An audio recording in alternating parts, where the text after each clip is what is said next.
പറഞ്ഞയക്കുന്ന ഒരാളുണ്ട്. ആഖിറുസമാനാവുമ്പോ മുത്തനബിന്റെ പ്രതിനിധിയായിട്ട് അല്ലേ? അങ്ങനെ പഠിച്ചിട്ടില്ല നമ്മൾ? കൊണ്ട് മുത്തനബിന്റെ പ്രതിനിധിയായി ആഖിറുസമാനിൽ വരുന്ന ഒരാളുണ്ട്.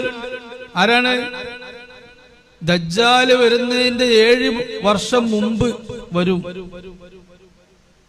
ഇമാം മഹ്ദി. ഖാസിമി വരേണ്ട ഇമാം മഹ്ദിയാന്ന് വിചാരിക്കണ്ട. ഖാസിമി അവിടെ കുറച്ച് സൗദി എന്ന് പറയും, പിന്നോപ്പരി ഇറാനിന്ന് പറയും, പിന്നത്തെ പ്രസംഗം അവിടെ രണ്ടിടത്തും അല്ലാതെ ആഫ്രിക്കയിലാന്ന് പറയും. ഞാനിപ്പോ അത് എവിടെ നിങ്ങളോട് പറയുന്നില്ല, പിന്നീട് മാറ്റേണ്ട ഒരു പറച്ചിൽ നിങ്ങളോട് ഞാൻ പറയുന്നില്ല. എന്നാൽ അതിനെ പറ്റിയൊക്കെ ഞാൻ പഠനം തുടങ്ങിയിട്ട് പഠിക്കൽ തുടങ്ങിയിട്ട് 30 കൊല്ലമായി. അഷ്റാത്തു സാഅ എന്ന് പറഞ്ഞ വിഷയം പഠിച്ചോൻ എനിക്ക് പഠിക്കാൻ പ്രത്യേക ഒരു താല്പര്യം തന്നിട്ടുണ്ട്. പണ്ടത്തേക്ക് ഓരോ താല്പര്യമാണല്ലോ.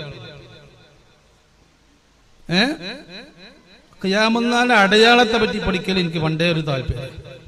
അപ്പൊ അത് പഠിച്ചിട്ട് എത്തിയ ഒരു വിവരണം ഞാൻ പറയുന്നത് അനുസരിച്ചുള്ള ആ പഠനം. നിങ്ങളെന്തോ അപ്പൊ അങ്ങനല്ലേ എങ്ങനെയല്ലേ അതൊക്കെ ഞാൻ മനസ്സിലാക്കിയിട്ടാ പറയുന്നത്.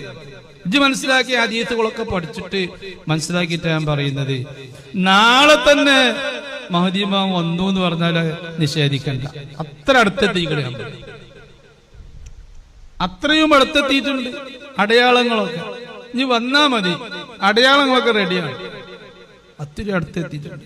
ഇത് പറയാൻ പറ്റൂല എന്നറിയുള്ളൂ. പിന്നെ എപ്പോഴും പറയാൻ പറ്റൂല എന്ന് പറഞ്ഞാല് കാഫിറായ ചത്തുപോവും. മഹ്ദി ഇമാം അടുത്ത് വരും.